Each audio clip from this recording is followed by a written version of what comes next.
There's a lot of talks of saying fire Brett Brown, blow up the team already. There's not doing nothing. So what do you take from that for the 76ers point of view?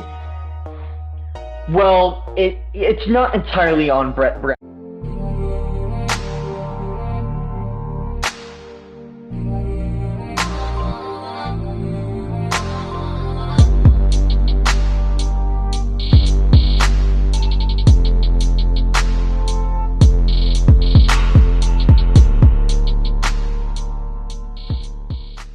Back to another brand new episode of Ethan and Mike Sports Show. I am your host, Ethan. And I am Mike. Guys, it's all right. I have returned.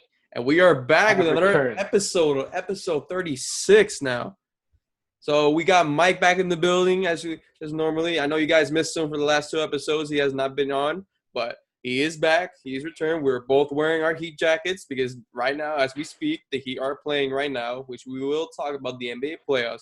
Well, let's just go first off to Mike. How's he been doing? How you been doing, Mike?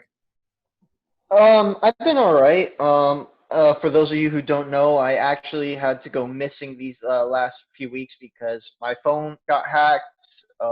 It happened through social media, so I had to delete everything, and I had to get a new number. But don't worry, we're letting the dust settle. We're handling it, and I'm okay.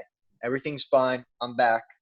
But for the most part, yeah, I've been good. Other than that, I've been playing golf a lot recently.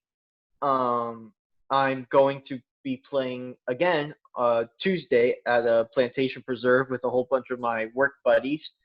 And also, I've been working a lot too, trying to save up a couple more bucks so I can pay for my education for college. So, but yeah, no, I'm good. How about you, sir?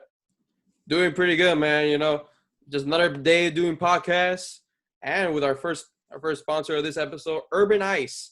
So, what is Urban Ice? Urban Ice is a fascinating jewelry place with sunglasses, anything for your style. Especially like that watch, for example, stylish necklaces, all that. You can go on their website, Urban Ice, shop at urbanice.com. Use our promo code Ethan and Mike 25. You get 25% off of anything in the store right there when you sign up, and you just use 25% off. So go. What are you waiting for? Go now there. But now link will be in the description. The link will also be in the description as well. But Mike, are you ready? I'm always ready, man. Let's get it. It's good to be back. So let's start off with the NBA playoffs. The first matchup that first started off, Denver against the Jazz. Denver did beat the Jazz in OT, although Donovan Mitchell, 57 points in that one game. But you can't forget about Michael Porter helping out Nikola Jokic, especially. Jokic, my bad. But that first game was back and forth, but it was mostly like Donovan Mitchell, really. But the Denver just pulled it off with Michael Porter near the end of that game one. And then game two of yesterday, the Jazz did beat the Denver Nuggets that game. Although Donovan Mitchell was covered, but you got 30 points. But Jordan Clarkson with a career-high 26 points, Mike. So that's a huge difference. So the series tied 1-1. What do you take from that series as of right now? I want to say both games were absolutely terrific. I think that it's a real defining moment in the season to finally signify, okay, it's crunch time because now is when we compete for a championship. It's win or go home basically every single game from here on out. So I really want to say that the first two games between Utah and Denver really defined what these playoffs are going to be for me, honestly, because Donovan Mitchell, second most points in a playoff game loss, only behind Michael Jordan's 63 way back in 1986 against the Boston Celtics. Mm-hmm. But Donovan Mitchell has been playing on a as of late, not only well, honestly, and Jamal Murray, he's been playing really well. Nikola Jokic has absolutely been playing out of his mind of the season so far. I think both of those games have been real tone setters, especially with what happened between Portland and the Lakers. If for those of you guys who don't know, Portland actually ended up beating the Lakers in that game. They played game 2 later on tonight at 9 o'clock. Yeah, honestly, I don't think there could have been a better start to these playoffs. I mean, especially for our hometown guys who got off on the right foot. But yeah, I'm excited to see what the rest of that series will do and how the remaining series will play out. Yeah, I just feel the Jazz and the Nuggets have momentum, especially with their backup stars and with Michael Porter for Denver, for example, behind Nikolai, and then you have Donovan Mitchell and his whole crew right there. Really, so Yeah, I really see the Jazz having a good fight with them. And near the end, it's gonna come down to Game 7. I feel like it's gonna go to Game 7. I really feel that. The way how this yeah, series is going, how it just brings the environment, I just feel it's gonna go to Game 7. I think it may go to 6.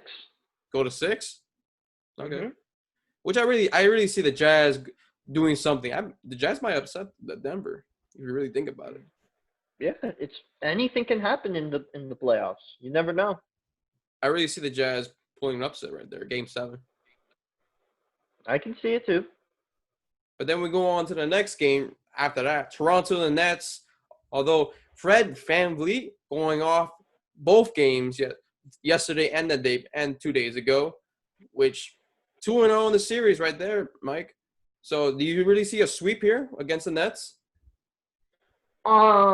Yes and no. Yes, because I do think that's a better team overall, but no, because I think Toronto, like, do you get what I'm saying? But Denver, or not Denver, why do I keep saying Denver? Brooklyn is better, like, overall. I feel like that Brooklyn, they almost took the lead and won the game the other day, game 2, but or was that game 1? I want to say that was game 1. Game 1 was a So, but blowout. oh yeah, so then that was game 2. Yeah, yeah. So Toronto's up 2-0, but I think if Brooklyn can get it right and keep their guys consistent, healthy, and active, that they could probably take a game or two from Toronto. I can see that. I don't know. It's just kind of hard for the Nets to come back, especially when they don't have Kyrie nor KD in there. I know the Nets are a Right. fighting team, but I just feel Toronto has the momentum to sweep them right there, 4-0. I just really see that, especially Toronto, the defending champions. They'll advance. I feel they'll advance, and they're going to play against Boston. Yeah, probably. Which, speaking of Boston, Boston has been dominating the 76ers from game 1 and game 2. It doesn't seem like the 76ers are the same people, you know? And there's a lot of talks of saying fire Brett Brown, blow up the team already. There's not doing nothing. So what do you take from that for the 76ers point of view? Well, it's not entirely on Brett Brown, so you can't go blaming him. It's the players, you know. They haven't been playing well. They haven't been And they're missing consistent. Ben Simmons. They're missing Ben Simmons from that. Right. That's true. And Embiid got hurt late towards the end of the season as well, so he hasn't like fully recovered yet. But and also, Jason Tatum has been. Where have we seen this side of Jason Tatum before? We haven't seen it. Whenever he gets a haircut. No, I lied. Yeah, yeah, Jason Tatum should just get a haircut every single game because then he'll just do this the whole time, except for the games against the Heat, in which that case that would be really bad. But anyway, yeah, Boston has been playing out of their minds lately. Jason Tatum, Jaylen Brown, all those guys, and they're playing so consistent too that they're gonna keep doing it and keep going for who knows how long. I can honestly see them making a deep run as much as I don't want them to, but they have the potential to do it. Yeah, just go back to your point, Mike, because I know you try to be slick with the Heat. Although they didn't have a healthy Kemba Walker that game too, so you got to remember that at the same time. But back to the point we were talking about. Right. Boston has been really dominating against the 76ers. The 76ers does not look the same at all that we see like through the season. And it looks like how when their stars are injured, it just shows them they're just a regular 76ers that you remember back in 2012, 2013 76ers, you know? Which then Boston, they blew them out yesterday, which they brought in Taco Fall for the 3 minutes. Mm-hmm. Right. He did get 3 points there. Taco! Yeah, that's the one I was like waiting for. But I just Man, I feel, I love just feel Taco, like man. Boston will finish the series.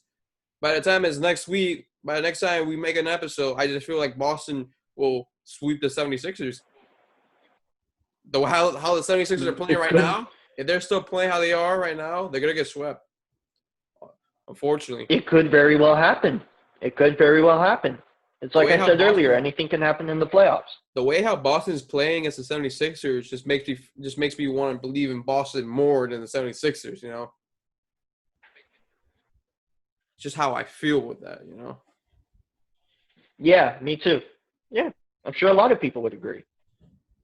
And now to another game we got Clippers and the Mavericks. So you know how game one went with Porzingis getting tossed out with an ejection. Ejection with I think it was Yes. like a soft push, but I guess that's the ejection after Yeah, ejection you're there. right. Which after they ejected Porzingis, the Clippers finished it off with Paul George making a three right there and took game one. But then game two, Patrick Beverley was injured, Porzingis was back, and the Mavericks took game two right there. Luka going on fire, especially in the fourth quarter, because in the fourth quarter they didn't have Luka for the majority of the time. He had to sit out because he had 5 fouls, and he said he suffered from just standing there, just watching his team. But the team managed to hold on, although the Mavericks, every time they have a huge lead, they always somehow blew it. They're dead last when they always take a lead, or if they were winning by 2 or 3 points. Summarize, but the Mavericks did get a win. They did tie the series. That's gonna be a very interesting series, I feel, with the Clippers and Mavericks, because Luka Doncic is crazy. That man will go off on you if you don't guard him, and especially when Patrick Beverley has to guard him. Yeah, I think just for both teams, they have to stay out of foul trouble because many of these playoff games can be won on the free throw line at the charity stripe. So honestly, it's up to the players and the coaches to make sure that they keep their emotions and reactions in check, or else you're going to lose valuable players like Porzingis, like Patrick Beverley, like let's just say Paul George and uh, Luca. I couldn't There think you of go, his name Luka. for a second. Yeah, I couldn't think of his name for a second. But anyway, yeah, just stay out of foul trouble and play well. Keep your guys in check, and you're going to win some games. It's going to help in the long run. Yeah, that's also gonna be another interesting series right there. Because everyone has their favorite Clippers in the finals, but don't count on the Mavericks yet. They have some weapons there. They have Boban, which got a new nickname last night from Shaq. They got Seth Curry. You got Luka. You got some shooters there. You got Tim Hardaway. You got some shooters there. Mm-hmm. So it's still going to Yes, be an they interesting do. matchup. This is not no regular 7th seed off the West. So be careful with that one for the Clippers fans, especially. Because they're trying to get to the Western Conference Finals. They've never been there, so they're trying to see that this year will be the year they'll be the Western Conference Finals. But then now let's talk about not the first seeds that went the other day. It was the 8 seeds. Both 8 seeds beat the number 1 seed. Okay? So the Magic upsets the Bucks Tuesday. Nikola Vucevic with 35 points to stun the Bucks 122 to 110, Mike. Wow, that's bizarre. Yeah, Especially with the Magic overpowering the Bucks, overpowering Giannis, which Giannis got 31 points that game. And then you look at the Trailblazers and Lakers. The Trailblazers beat the Lakers 193. Although the Blazers had a sloppy defense, the offense of the Lakers couldn't get it done. Missed opportunity threes, twos, didn't happen. So with those two, how would the Bucks and the Lakers bounce back in Game 2 today? I just think that they need to do a better job of maintaining ball control because turnovers can be a big factor in close games, especially in playoff games, really, because they're the deciding factors, honestly. And you need to keep your guys close. You need to keep them guarded really well. I mean, Vucevic from Orlando, almost all of his points were easy, wide open buckets. So, and it's not like oh, let me just like per se stand all the way back here and shoot a wide open three. No, you got to force him to either pass the ball or force him to take a tough shot in which he could miss or make it. Who knows? But at least you're giving your team a chance. So, and then Portland, very nice job. I was for sure shocked at the win because LeBron went off for a triple Triple double, double. which by the way he's the second oldest player to have a triple double in the playoff game, only behind John Stockton, the legend from the Utah Jazz. Anthony Davis dropped 28 points with 11 rebounds. Lillard dropped Damian Lillard, 34. yeah, Lillard is He's going Dame Dame time. Dalla. Dame time. Dame Going time, Dame time. Dame Dalla. He's been Dame time since facing elimination. So, and Yeah. the Blazers, although they had sloppy defense, they still came on with the win against the Lakers, which that's shocking. If you want the Lakers to go to the finals this year, to 1-0. Yeah, everyone's saying that it's going to be Lakers Clippers in the Western Conference Final. No, it's going to be Clippers like no, don't count out Portland because Portland's got some fire in them and they're ready to fight. Portland right now looks like a dangerous team than the Lakers, unless the Lakers do bounce back. But then going back to the Magic and the Bucks, I feel the Bucks will do rebound against the Magic. We're gonna look at game one. They're gonna come back game two strong with Giannis going off against the Magic. They're gonna tie the series. I feel they're gonna tie the series right there for Thursday's game. That's what I feel with the Magic. That was just a shocker for the Bucks because you remember the last game because Giannis was ejected from that. Yes. I don't know why he did that. It was this guy like you just headbutted him like it's soccer. It reminded me back in 2006 that World Cup where this guy that headbutted. You know what I'm talking about, Mike? Yeah. That's what it reminded me of. And then Giannis was like, "Oh no, I didn't do nothing." Just coming back out of nowhere. It's like no. But the Bucks will rebound. The Bucks will rebound. I'll tell you that. The Bucks will rebound. The Lakers it's gonna be tough for them because Dame time is still there. So it's gonna be interesting. But it's gonna be a tough matchup at Thursday's night, 9:00 Eastern time. Now we go to OKC and the Rockets, which the Rockets did win without Westbrook. Just to remind you that. Harden came out big against OKC, against Chris Paul. So then you look at that series. Then when you look at that series, you don't have Westbrook for the Rockets, but yet Harden got the game one against them, and they're going to play today. What do you see that OKC needs to rebound in this game against the Rockets? Just more defensive efficiency and more team chemistry and offense because we know that the Thunder are a good team. That's how they got here. Yeah. And we've known that they've been a good team for a long time, even without Kevin Durant and without Russell Westbrook. So honestly, they just need to be more efficient defensively because if you leave him open, Harden will make you pay. I mean, yeah, he only scored 37 points on Thursday, or in game one, but he still can drop 40, 50, or 60 anytime you give him an opportunity. So if you keep James Harden quiet, you can win the game. It's just up to your guys to go out there and make their shots. Yeah, 100%. I agree with you there. I think the Rockets will have the momentum to keep up without Westbrook, especially. So Westbrook's going to be out for a couple of games. You don't ever know he's going to come back for this series to go back to another round. So as right now the momentum's of the Rockets, and I really feel the Rockets will go somewhere with this. Will advance to the second round. And OKC will get eliminated once again. That's how I feel with that one. And now let's go to our team now. The Heat versus the Pacers now from game one. Game two, as we are recording right now, is playing right now as we record on Thursday. But I literally have the game on my TV right now. Game one of the Heat, back and forth matchup. It was tight throughout the game, but the Heat do manage to pull off the winner with Jimmy Butler hitting the three, or was it 3 or 2? I'm pretty sure it was 3-pointer. It was a 3-pointer. I remember it was a 3-pointer that we did beat the Pacers, which that was a beautiful win for the Heat. 113-101. The thing that I really will tell for both teams, what you call it? The turnovers. There we go. The turnover trouble. that got fixed up for both teams, especially in foul trouble. Foul trouble also has been tarnished for both teams.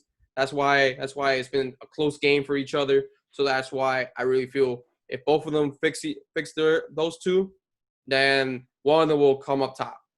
Will it be the Heat or will it be the Pacers? That's going to be the question. As of right now, Heat take a 1-0 series right there.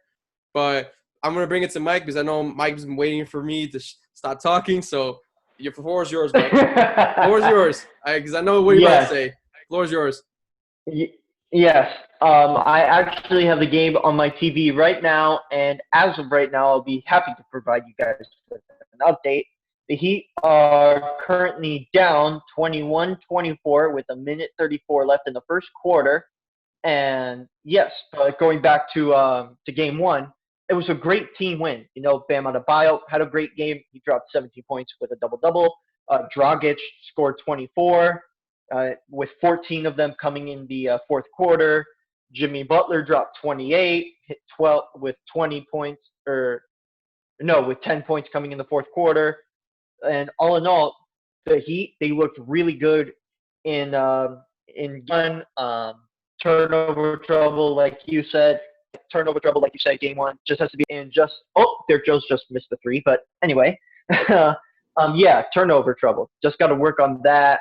More team efficiency on offense and the defensive glass, even offensive rebounds. Those are very, very crucial. And whenever you get opportunities at the free throw line, you got to capitalize because if not, they can cost you the game, as we've seen many, many times. The advantages that the Heat do have over the Pacers is height difference right there. So we will rebound more than the Pacers. But if we don't rebound, then, of course, we're going to lose to the Pacers. But it's going to be a tight series. It's going to go to Game 6, I feel, and the Heat will go 4-2 with this game series. But we'll see. We'll see what happens when next time we record next Thursday. We'll see what happens. Yeah. We will definitely see. Yeah, absolutely. We're either going to be happy or we're going to be disappointed. One of the two, Mike. I'll tell you that for certain. I'll tell you that. I know who I want to win. I know who I want to win. Oh, of course. We're both wearing it, so. You're Miami Heat. Man, it always feels good. But you guys can check out the NBA on ESPN today and then tomorrow on TNT. So stay tuned for those NBA games if you're watching today or if you're watching on the future day when you listen to this episode. Keep on watching it. Trust me, it's interesting. It's not like that LA Fitness you always watch when you're at the courts. Trust me like that, okay? It's not like that, okay? But moving on. But moving on from that segment. Yeah, and if you guys. Which Mike keeps interrupting me. I'm sorry, but I just want to let them know that if they haven't seen any of the games, they can go check out the highlights on YouTube. For certain. Before Mike interrupted me like 3 times right there in that segment right there, the NFL training camp is back.